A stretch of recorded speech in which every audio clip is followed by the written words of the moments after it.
మనకి ల్యాండ్ ఉంటుంది. ఇది టోటల్ ల్యాండ్ కనుక చూసుకున్నట్టయితే మొత్తం 150 ఎకరాల్లో మనకి ల్యాండ్ అయితే ఉంటుందన్నమాట. ఇందులో వచ్చేసి ప్రజెంట్ ఈ కంపెనీ వాళ్ళు సేల్ చేసేది కనుక చూసుకున్నట్టయితే మినిమం 400 స్క్వేర్ యార్డ్స్ నుంచి అయితే ప్రజెంట్ సేల్ అయితే చేస్తున్నారండి. మనకు ప్రైస్ పరంగా కూడా ది బెస్ట్ ప్రైస్ చాలా తక్కువ బడ్జెట్లో ఇస్తున్నారు. 8,500 రూపాయలు పర్ స్క్వేర్ యార్డ్ పడుతుందండి. ఇందులో కనుక చూసుకున్నట్టయితే ఇప్పుడు మనకు 400 స్క్వేర్ యార్డ్ తీసుకున్నట్టయితే 1,200 గజాలు మీకు ల్యాండ్ రిజిస్ట్రేషన్ సెక్యూరిటీ పర్పస్లో రిజిస్ట్రేషన్ కూడా చేసిస్తారు. అంతేకాకుండా కంప్లీట్గా మీకు డాక్యుమెంట్స్ కానీ ఈచ్ అండ్ ఎవ్రీథింగ్ ఇది ఆల్రెడీ ల్యాండ్ పూలింగ్ కూడా కంప్లీట్ అయిపోయిందండి. ఓన్లీ మనకు ఒక 3 to 4 months లోపు కంప్లీట్గా FCDA పర్మిషన్స్ కూడా వస్తాయి. ఎందుకంటే రీసెంట్గానే మనకి FCDA ఒక 2-3 months అవుతుంది. ఇప్పుడు ఏదైతే FCDA ఉందో దాని ప్రకారమే వీళ్ళు లేఅవుట్ కూడా ప్లాన్ చేస్తున్నారు అనమాట.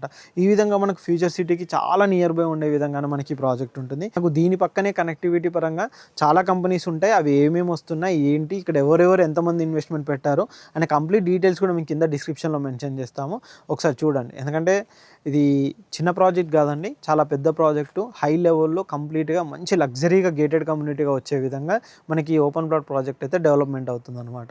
ఇంత తక్కువ బడ్జెట్లో ఇక్కడికి వచ్చాక కూడా మీరు పక్కన కొన్ని ప్రాజెక్ట్స్ ఉన్నాయండి, వాటికి సంబంధించిన డీటెయిల్స్ కూడా మీరు ఒకసారి చూసుకోవచ్చు. అంటే ఇంత దూరం వచ్చినప్పుడు కస్టమర్ కంపల్సరీ ఈ ఏరియాలో ఏం డెవలప్మెంట్ జరుగుతుంది, ఈ పక్కన రేట్స్ కూడా కనుక్కోవచ్చు. ఆ రేట్స్ అవన్నీ కంపేర్ చేసుకొని ఓకే అనుకున్న తర్వాతనే మీరు ఇక్కడ ఇన్వెస్ట్మెంట్ పెట్టవచ్చు.